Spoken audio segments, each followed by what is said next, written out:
प्रणाम साथियों। गौतम बुद्ध की रोचक कहानियों में से एक, क्या ध्यान ही मंजिल है या सिर्फ एक पड़ाव? हम बरसों तक ध्यान करते हैं, लेकिन क्या सच में हम वहां पहुंचते हैं जहां हमें पहुंचना चाहिए? चिंतन करें कि हमारा लक्ष्य क्या है। आप इतनी निष्ठापूर्वक ध्यान कर रहे हैं, तो फिर चूक कहाँ हो रही है? आप स्वयं ही निष्कर्ष पर पहुंच जाएंगे। कबीर कहते हैं, गगन गरज रहा है, अमृत बरस रहा है, बिजलियां चमक रही हैं और अनंत उत्सव हो रहा है।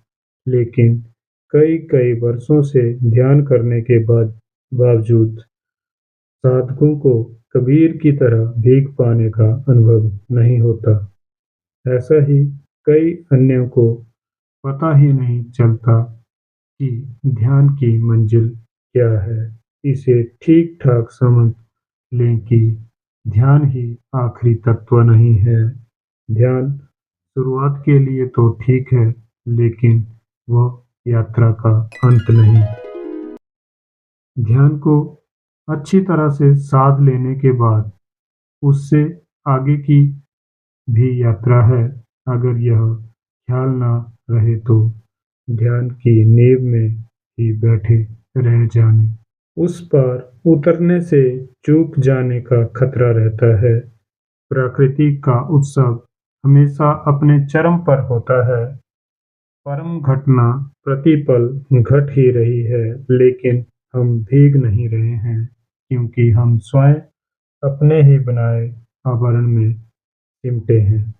ध्यान की सारी विधियां इसी से मुक्ति का उपाय है, ताकि हम भी कह सकें, भीजे दास कबीर, यह आवरण है विचारों का और यह बड़ा पारदर्शी व सूक्ष्म है। उस पर्वत के उधरते ही झरत दस मोती हमारा भी अनुभव बन जाता है।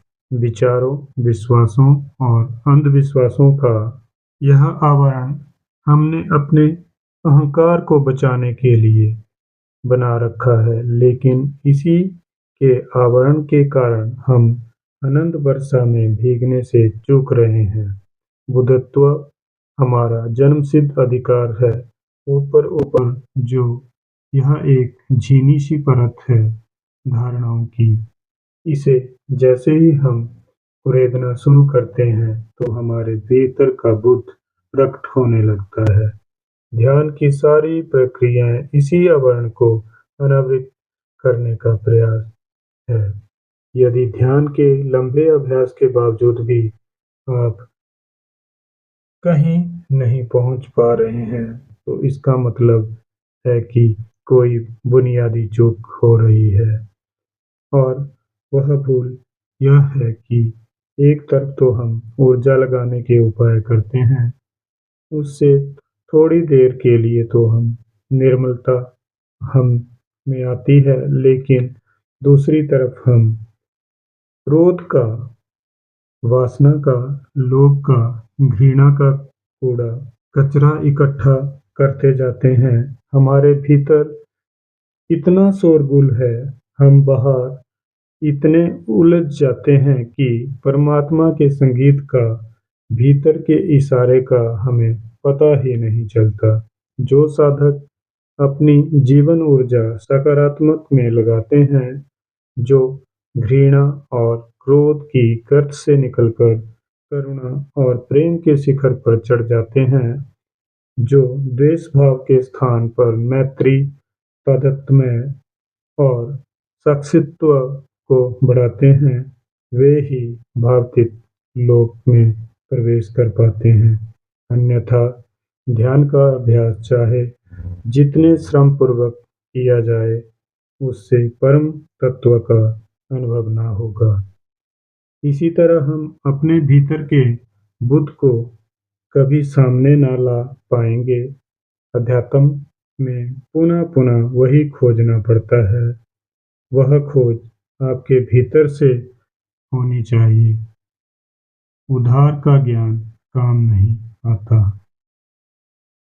गौतम बुद्ध जी कहते हैं, ध्यान जीवन की अंतिम मंजिल नहीं है, बल्कि आत्मज्ञान तक पहुंचने का एक साधन है।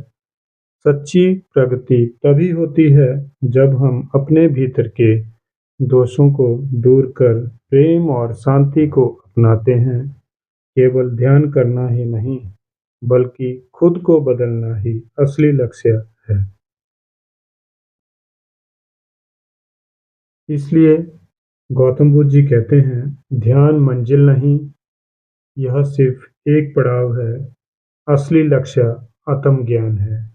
आत्मज्ञान है।